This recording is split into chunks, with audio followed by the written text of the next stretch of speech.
Hello everyone. तो इस video में बात करेंगे हम न्यूटन्स लॉ ऑफ मोशन की और उसकी ब्रशअप करेंगे। 90 to 95% जो हमारे जेई मेंस एंड नीट की कंसेप्ट है वो इस वीडियो से मैप करेगी। तो अगर आप रिवीजन करना चाहते हैं तो फटाफट शुरू हो जाइए। तो चलिए शुरू करते हैं। Welcome to Vishen Academy. मेरा नाम है हर्ष सिंह और इस वीडियो में हम बात करेंगे न्यूटन्स लॉ ऑफ मोशन की। सो स्टार्ट करते हैं। सबसे पहले हम देखेंगे क्लासिफिकेशन ऑफ फोर्सेस। तो हमारा जो फोर्स है उसको 4 टाइप्स में क्लासीफाई किया गया है: gravitational force, weak force, electromagnetic force and strong force. तो इसमें जो ग्रेविटेशनल फोर्स है एंड इलेक्ट्रोमैग्नेटिक फोर्स है इसको लॉन्ग रेंज फोर्स कहते हैं, एंड जो वीक फोर्स है एंड स्ट्रॉन्ग फोर्स है ये शॉर्ट रेंज फोर्स है। ओके, अगर हम ग्रेविटेशनल फोर्स को रेफरेंस ले लेते हैं तो जो वीक फोर्स है वो ग्रेविटेशनल फोर्स से 10⁻25 टाइम्स ज़्यादा स्ट्रॉन्गर है। जो हमारी इलेक्ट्रोमैग्नेटिक फोर्स है वो 10⁻36 टाइम्स ज़्यादा स्ट्रॉन्गर है ग्रेविटेशनल फोर्स से, एंड जो स्ट्रॉन्ग फोर्स है वो 10⁻38 टाइम्स ज़्यादा स्ट्रॉन्ग है किससे? ग्रेविटेशनल फोर्स से। एंड अगर कहीं ऐसा लिखा हो FAB तो इसका मतलब होता है force on A due to B. Okay, 1 newton equal to होता है 10⁵ डाइन। ओके, अब देखेंगे force and state of motion. तो जो फोर्स है वही रिस्पॉन्सिबल होता है स्टेट ऑफ मोशन को चेंज करने के लिए। ओके, लेट से अगर हम एक बॉडी ले लेते हैं m मास की और उस पर फोर्स लगाते हैं F जो थीटा डिग्री है x एक्सिस से, तो इस फोर्स की कंपोनेंट लेंगे F साइन थीटा, तो वो हमारी नॉर्मल फोर्स हो जाएगी। फिर F कॉस थीटा वो हमारी टेंजेंशियल फोर्स हो जाएगी जो x डायरेक्शन में लग रही है। ठीक, ये जो टेंजेंशियल फोर्स है ये रिस्पॉन्सिबल होता है काइनेटिक एनर्जी के लिए, मोमेंटम मैग्नीट्यूड के लिए एंड पावर के लिए।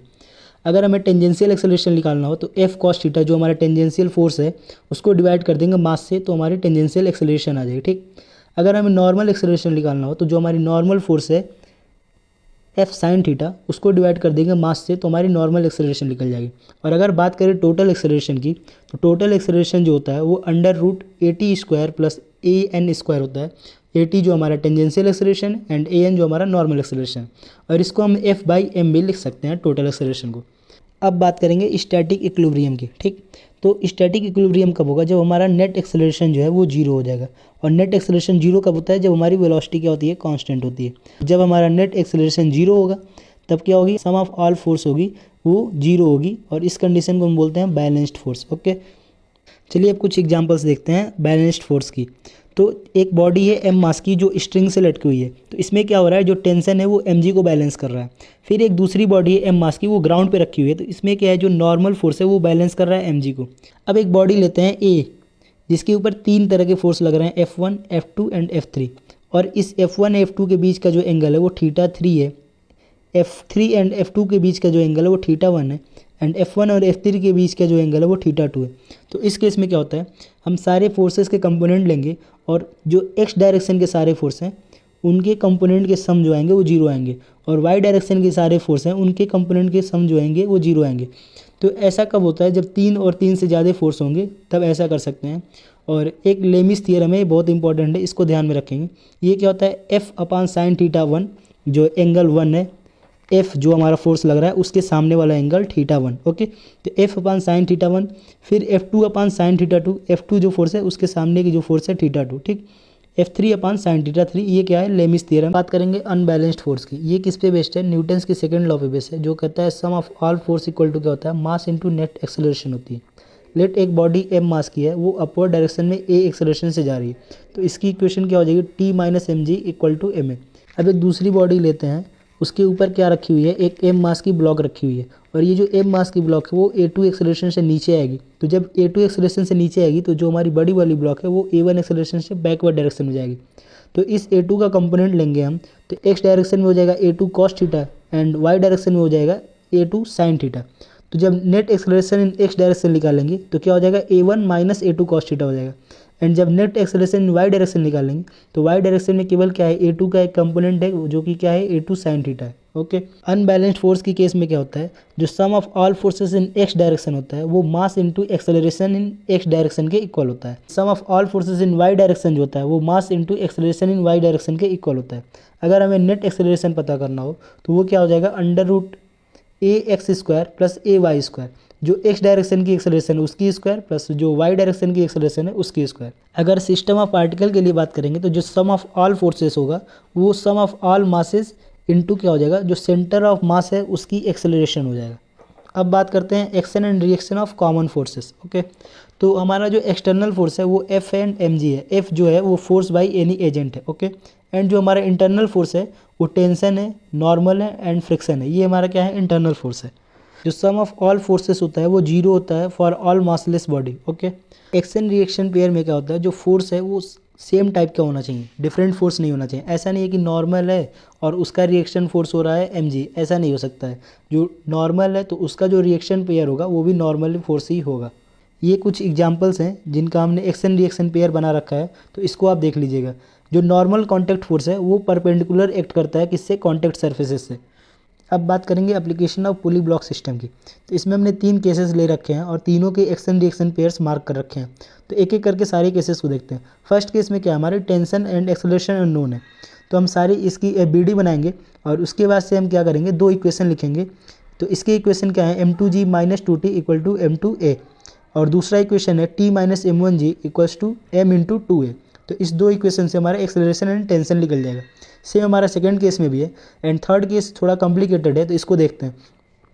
थर्ड केस में क्या किया, हमने एक्शन रिएक्शन पेयर्स को मार्क कर लिया, फिर हमने इसकी FBD बनाई और इस होल सिस्टम को हमने एक पॉइंट ऑब्जेक्ट ले लिया। ओके, हमारा इस पे जो नॉर्मल लगी हुई है वो इस डायरेक्शन में लगी हुई है, एंड हमारा जो टेंशन है वो इस डायरेक्शन में लगा हुआ है, ये जो दिख रहा है आपको, ठीक। और नीचे क्या लगा हुआ है, M1G mg लगा हुआ है। अब क्या करेंगे, इस टेंशन की कंपोनेंट लेंगे x में एंड y में, नॉर्मल की कंपोनेंट लेंगे x में एंड y में, एंड M1G हमारा क्या है, डाउनवर्ड डायरेक्शन में। तो अब x एक्सिस में जो हमारा सम ऑफ ऑल फोर्स होगा वो m into acceleration in x direction होगा। तो चलिए लिखते हैं। तो x डायरेक्शन में नॉर्मल क्या हो जाएगा, n sin theta, and tension क्या हो जाएगा, t cos थीटा। तो ये कितना हो जाएगा हमारा m into A1 cos theta minus A2 ये जो हमारा ब्लॉक है ये इधर भी तो आएगा, और ये A1 से नीचे आ रहा है तो इसके एक्सेलरेशन का कंपोनेंट लेंगे। वैसे ही y डायरेक्शन में हो जाएगा sum of all forces equal to mass into acceleration in y direction. तो इसका क्या हो जाएगा, m1g minus n cos theta minus t sin theta, and जो हमारा y डायरेक्शन में एक्सेलरेशन क्या है, ये A1 का कंपोनेंट आएगा y डायरेक्शन में, तो mass into a sin theta. Okay, अब देखेंगे कॉन्सेप्ट ऑफ वेइंग मशीन। तो जो वेइंग मशीन है वो नॉर्मल रिएक्शन को मेजर करती है। तो ये आप हैं जो खड़े हैं वेइंग मशीन पे, तो वेइंग मशीन क्या है, नॉर्मल को मेजर करेगी, और नॉर्मल हमारा क्या है, mg के बराबर है। तो नॉर्मल की जगह mg रख देंगे तो हमारी मास क्या आ जाएगी, mkg आ जाएगी। ओके, अब देखेंगे weight of body inside a lift. ठीक, तो लेट एक बॉडी है m मास की, वो लिफ्ट के अंदर बैठी हुई है, और जो लिफ्ट है वो A1 एक्सेलरेशन से नीचे आ रहा है। तो यहाँ पे effective acceleration due to gravity क्या हो जाएगी, g माइनस a हो जाएगी, और हमारी रीडिंग क्या हो जाएगी, m इंटू जी माइनस ए अपॉन जी। ठीक, नेक्स्ट हमारा जो टॉपिक है वो केस ऑफ स्प्रिंग बैलेंस है। तो जो स्प्रिंग बैलेंस है वो क्या मेजर करता है, टेंशन इन स्ट्रिंग मेजर करता है। ओके, तो हमारी जो स्प्रिंग फोर्स होती है वो क्या होती है, kx होती है। ठीक, तो इसकी रीडिंग कैसे निकालेंगे, tension upon acceleration due to gravity, तो हमारी रीडिंग आ जाएगी। ठीक, चलो एक क्वेश्चन लिया हमने यहाँ पे, इस क्वेश्चन को देखते हैं। तो हमारी 5 kg की एक बॉडी वो स्प्रिंग बैलेंस से अटैच्ड है, और फिर एक पुली के थ्रू एक और 10 kg की बॉडी जो है वो अटैच्ड है, जो डाउनवर्ड डायरेक्शन में मूव कर रही है। ठीक है, तो यहाँ पे हमें क्या पता करना है, रीडिंग पता करना है कि स्प्रिंग बैलेंस की रीडिंग क्या होगी। ठीक है, यहाँ पे जो ड्राइविंग फोर्स है वो क्या है, 10 इंटू जी है, जो इस 10 kg के ऑब्जेक्ट की वजह से लग रहा है। तो एक्सेलरेशन क्या हो जाएगा, 10g, and upon total mass कितना है, 10 kg प्लस 5 kg 15। तो हमारा एक्सेलरेशन पता चल जाएगा जो क्या है, 20/3 है। ठीक, अब हम पता करेंगे टेंशन इन स्ट्रिंग, और यही टेंशन क्या हो जाएगी, स्प्रिंग बैलेंस की रीडिंग होती है। ठीक, तो टेंशन क्या हो जाएगी, 5 इंटू ए हो जाएगी। यहाँ पे देखिए ये जो 5 kg की ऑब्जेक्ट है ये ए एक्सेलरेशन से आगे जा रही है। एक बार इसको साफ करते हैं पूरा। अब देखिए यहाँ पे जो 5 kg की जो ऑब्जेक्ट है ये एम ए, ठीक, इक्वल्स टू क्या हो जाएगी, 5 kg ऑब्जेक्ट के लिए ये टेंशन इन स्ट्रिंग हो जाएगी। तो ये जो टेंशन है ये क्या हो जाएगी, 5 इंटू ए एक्सेलरेशन हमने अभी निकाला 20/3, तो इसको रख देंगे। तो टेंशन इन स्ट्रिंग कितनी आ रही है, 100/3 आ रही है, और हमारी रीडिंग पता चल जाएगी। उसके बाद से टेंशन की जगह टेंशन की वैल्यू रख देंगे, तो हमारी जो आंसर आएगी कितनी आएगी, 3.3 kg आ जाएगी। अब हम बात करेंगे cutting and combination of spring की। तो लेट हमारा एक स्प्रिंग है जिसकी स्प्रिंग कांस्टेंट k है एंड इसकी नेचुरल लेंथ l है। इसको कट कर देते हैं 2 पार्ट में, L1 एंड L2 में, और फिर इसको हम सीरीज में ऐड करते हैं। तो एक स्प्रिंग जो है उसकी जो कांस्टेंट है वो k1 है, और दूसरी की क्या है, k2 है। तो जब हम इसका k इक्विवेलेंट निकालेंगे तो वो क्या हो जाएगा, 1/k equivalent equal to 1/k1 plus 1/k2, और जब इसको पैरेलल में ऐड करेंगे तब क्या हो जाएगी, k इक्विवेलेंट इक्वल टू हो जाएगी k1 प्लस k2। एक इंपॉर्टेंट क्वेश्चन देखते हैं। तो अगर हमारे पास एक m मास की ऑब्जेक्ट है और ये दोनों साइड K1 स्प्रिंग और K2 स्प्रिंग से कनेक्टेड है, तो हमारी यहाँ पे रिजल्टेंट फोर्स क्या हो जाएगी, K1x प्लस K2x हो जाएगी। और फिर इसको जब हम आगे करेंगे तो K1 plus K2 into x हो जाएगी, ठीक। पर ऐसा कब होता है, यहाँ पे तो देखने से लग रहा है कि दोनों किस में कनेक्टेड हैं, सीरीज में कनेक्टेड हैं। पर ऐसा K1 प्लस K2 के equivalent equal to K1 plus K2 कब होता है, पैरेलल में होता है। तो इसका मतलब ये है कि यहाँ पे जो दोनों स्प्रिंग है वो पैरेलल में कनेक्टेड है। ओके, अब देखते हैं, अगर हमारा एक स्प्रिंग है उसको कट कर दिया जाता है m:n रेशियो में, ठीक। तो हम लेंथ कैसे पता करेंगे, तो जो L1 हो जाएगी वो क्या हो जाएगी ml/m+n, एंड जो हमारी L2 लेंथ हो जाएगी वो क्या हो जाएगी nl/m+n। ओके, अब देखते हैं एलिवेटर केसेस को, ठीक। तो लेट एक पुली ब्लॉक सिस्टम है, उसको हम एक एलिवेटर के अंदर रख देते हैं और वो एलिवेटर जो है ए एक्सेलरेशन से ऊपर की तरफ जा रही है, ठीक है। और हमारा जो m2 मास है वो m1 से ग्रेटर है, तो m2 नीचे आए की तरफ आएगा a1 एक्सेलरेशन से और m1 जो है वो ऊपर की तरफ जाएगा a1 एक्सेलरेशन से। और अगर आप इस लिफ्ट के अंदर बैठे हुए हैं और यहाँ से ऑब्जर्व कर रहे हैं, तो हमारी जो a1 एक्सेलरेशन है वो क्या आ जाएगी m2 minus a1/m1 plus m2 into जी। और अगर हम एक्सेलरेशन ऑफ ब्लॉक निकालते हैं विथ रिस्पेक्ट टू एलिवेटर, तो वो हमारी क्या हो जाएगी m2 minus m1/m1 plus m2 into जी, और प्लस ये एक्सेलरेशन ऑफ एलिवेटर इसमें ऐड कर देंगे। क्यों ऐड कर देंगे, क्योंकि ये जो एलिवेटर है ये ऊपर की तरफ जा रही है। और अगर हमें रिलेटिव ग्रेविटी या फिर effective gravity with respect to elevator निकालना होता है, तो वो क्या होता है g प्लस माइनस ए। प्लस कब करेंगे, जब ये एलिवेटर है ऊपर की तरफ जाएगी, और माइनस कब करेंगे, जब एलिवेटर नीचे की तरफ आएगी, ठीक। नेट एक्सेलरेशन ऑफ बॉडीज़ क्या हो जाएंगी, जो एक्सेलरेशन ऑफ मास m1 है वो क्या हो जाएगी a1 प्लस ए, और ये किस डायरेक्शन में जा रही है, अपवर्ड डायरेक्शन में जा रही है, ठीक। और मास m2 की जो नेट एक्सेलरेशन क्या हो जाएगी a1 माइनस ए हो जाएगी, जो किस में आ रही है, डाउनवर्ड डायरेक्शन में आ रही है, ठीक है। अब बात करेंगे सूडो फोर्स के बारे में। तो सबको पता है सूडो फोर्स जो होता है वो फॉल्स फोर्स होता है और ऐसी कोई फोर्स एग्जिस्ट नहीं करती है। इसको हम यूज करते हैं अपनी कन्वीनियंस के लिए, जिससे हमें प्रॉब्लम सॉल्व करने में आसानी रहे, ठीक। तो force observe by observer x, अगर कोई ऑब्जर्वर एक्स है जो ऊपर बैठा हुआ है यहाँ पे कैपिटल M मास के, तो वो जब स्मॉल m ब्लॉक पे देखेगा तो उसको क्या फोर्स दिखेगी, Fp equal to small m into a. और ये किस डायरेक्शन में दिखेगी, लेफ्टवर्ड डायरेक्शन में दिखेगी, जिसको हम क्या बोलते हैं, सूडो फोर्स बोलते हैं।